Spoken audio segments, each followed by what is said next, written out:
Congress party के मणिपुर के in charge Bhakta Charan Das ji हमारे साथ हैं।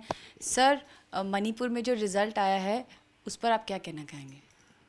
मणिपुर में ये नॉर्मल डेमोक्रेटिक इलेक्शन नहीं था। मणिपुर छोटा सा स्टेट है।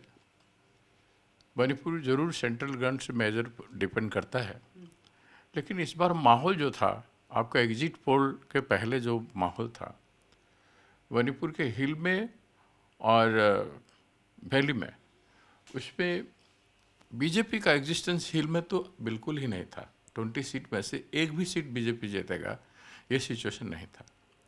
लेकिन डायनामिक्स इतना तेज चेंज हुआ हिल में कुछ दिन पहले, चुनाव कुछ दिन पहले, जो फंड सू में जो अंडरग्राउंड फोर्सेस हैं उनको जो रिलीज नहीं हुआ था करीब कई महीनों से, उनको अचानक चुनाव notification, election code of conduct चल रहा था, उसी समय रिलीज कर दिया गया।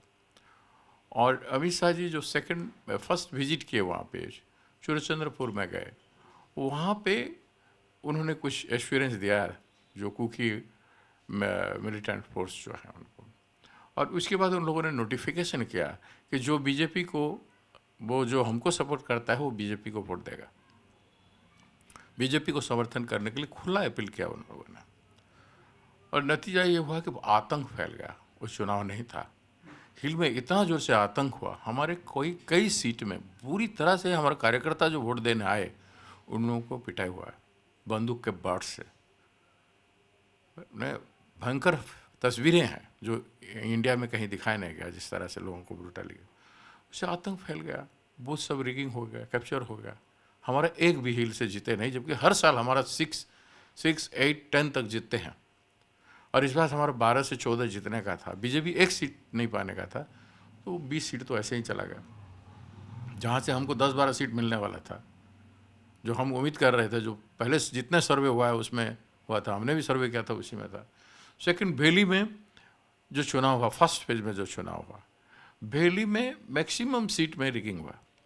फर्स्ट 5 बजे जो वोटिंग हुआ, 1 घंटे में 10 to 12% इंक्रीज इन वोट कैसे आ गया अचानक, एक बहुत बड़ी बात है।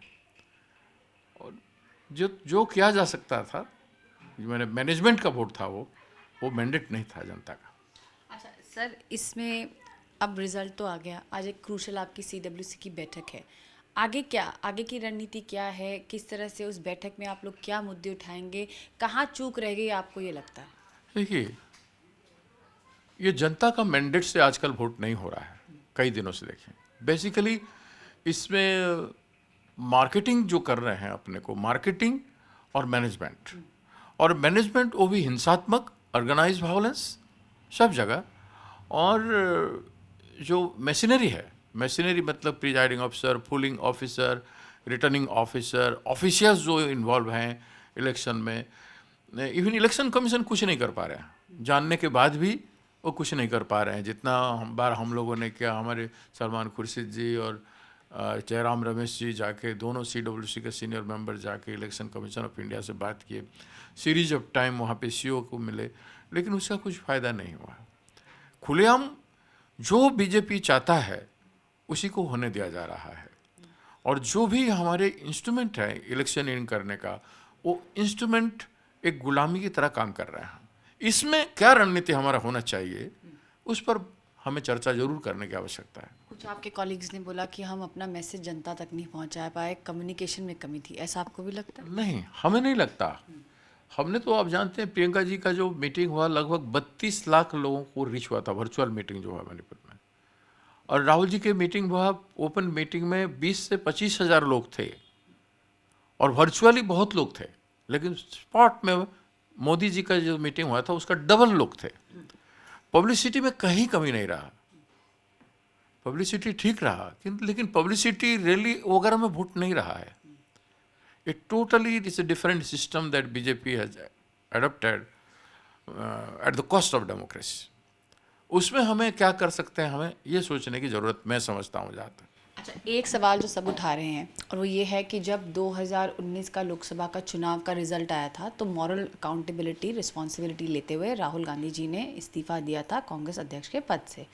उसके बाद से जितने भी रिजल्ट्स आ रहे हैं उस पर किसी भी अन्य पार्टी के ऑफिस बेरर ने रिज़ाइन नहीं किया।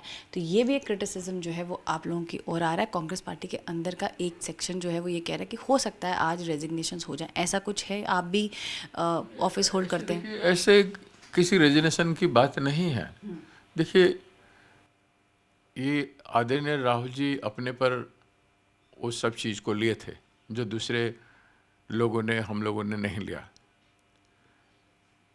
अब मकसद यह है कि हमारे सामने चुनौती क्या है और इस चुनौती को हम कैसे मुकाबला करेंगे। हमारे पास लोग क्या हैं, तत्व क्या हैं, जो भी हैं वो कितने सक्षम है नहीं हैं, और हमारे पास उसका आकलन करना चाहिए। अगर सक्षम लोग नहीं हैं या हम मान लीजिए मैं सक्षम नहीं हो पाया तो मुझे बदलने की ज़रूरत है, जब चाहे पार्टी बदल सकता है। इसलिए कई और लोग हैं जिनको बदलने की ज़रूरत है, बदलना चाहिए, और बदलना अपराध नहीं है, ये प्रक्रिया है। लेकिन अभी देखना है कि किस तरह से हम लोगों ने लड़ा और हमारे सामने चुनौतियाँ क्या थी। आपके जो G23 का ग्रुप है वो भी बहुत एक्टिव हो गया है, और उसके साथ साथ वो कह रहे हैं कि हम तो पहले भी कह रहे थे ऑर्गेनाइजेशनल जो है चेंजेस लाने चाहिए। देखिए, वो संगठन में कहते थे, ठीक है, वो सब हमारे सीनियर सदस्य हैं, आदरणीय हैं, लेकिन क्या वो खुद सक्रिय हैं? सवाल है। आप अंदर में डेमोक्रेटिक बात कर सकते हो, आप कह सकते हो पार्टी के मीटिंग के अंदर डेमोक्रेसी में कि ये नहीं सीखने है, मीडिया में कह के नहीं कर सकते। आप मीडिया में भी कह रहे हो और अपने कॉन्स्टिट्यूंसी में भी कुछ नहीं कर रहे हो, हमारे उम्मीदवारों के प्रचार में भी नहीं जा रहे हो। कोई आपको शादी का निमंत्रण देगा तब जाओगे। आप अगर अपने को कांग्रेस का नेता मानते हो कि इतने नेता कांग्रेस में आप लोगों के साथ काम किए हैं, चुनाव लड़ रहे हैं 5 राज्यों में, उनके लिए प्रचार में क्यों नहीं गए? जाना चाहिए था। अगर आप खुद को नेता मानते हैं तो आपके नाम पे वोट भी होना चाहिए, आपके नाम पे जनता में सम्मान भी होना चाहिए, कांग्रेस वर्कर का और वोटर का। क्या वो है? आप जैसे काम करते हो उसमें तो पार्टी को नुकसान पहुंचाते हो ना। तो क्या नुकसान पहुंचा के आप पार्टी का भलाई करोगे? या अंदर में डिबेट करो ना, जिस हद तक जा सकते हो डिबेट में करो, आपका अधिकार है। आपके जो ओपोनेंट्स हैं, मेरा आखिरी सवाल है, आपके जो ओपोनेंट्स हैं वो आपकी लीडरशिप को टारगेट कर रहे हैं, उसे कैसे देखते हैं? कौन सी ओपोनेंट? बीजेपी की। हमारा लीडर सबके ऊपर भारी है। आज भी ये 5 चुनाव हारने के बाद भी Rahul Gandhi is the only विकल्प। एक ही विकल्प है राष्ट्र के लिए।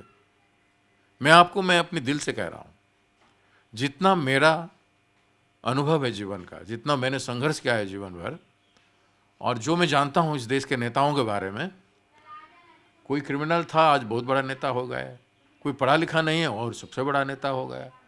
जिस कद के नेता हैं, जनता के साथ कोई जुड़ा नहीं, अपने को देशभक्त मानते हैं, लेकिन वो देशभक्त हैं या देशद्रोही हैं? अगर पढ़ा लिखा आदमी समीक्षा करेगा तो पता चल जाएगा वो क्या है। तो इन सबों का ओजन से राहुल गांधी आज भी भारी हैं और बहुत भारी रहेंगे, इसीलिए वो राहुल जी का विरोध करते हैं और करते रहेंगे। मैंने कहा था आखिरी सवाल है, लेकिन इसी सवाल पे जो आपने कहा है, तो आप आम आदमी पार्टी वाले कह रहे हैं हम ही नेचुरल और नेशनल विकल्प है बीजेपी का, उसको कैसे देखते हैं? आम आदमी पार्टी तो खुद ही कहने लगे कि हम ही विकल्प हैं। देखिए, एक फर्जी आंदोलन अन्ना हजारे जी किए थे, जिसको बीजेपी और आम आदमी ने बैकअप किया था। वो फर्जी आंदोलन से जनता को गुमराह करके, झूठ मूठ करके आज ये दोनों पार्टी खड़ा हुआ है। और पंजाब में इनका और बीजेपी का क्या अंदर इनका समझौता था, उसको देखना होगा। पंजाब में तो बीजेपी का ही नहीं था, ना ही हो सकता है। इसीलिए पंजाब ने, बीजेपी ने क्या रणनीति अपनाया है, वो आप उसके अंदर में जाइए, पता चल जाएगा कि मोदी और केजरीवाल में क्या फ़र्क है। जी, तो ये थे भक्त चरण दास जी हमसे बात करते हुए। कैमरा पर्सन मनीष झा के साथ मैं सुप्रिया भारद्वाज, आज तक दिल्ली।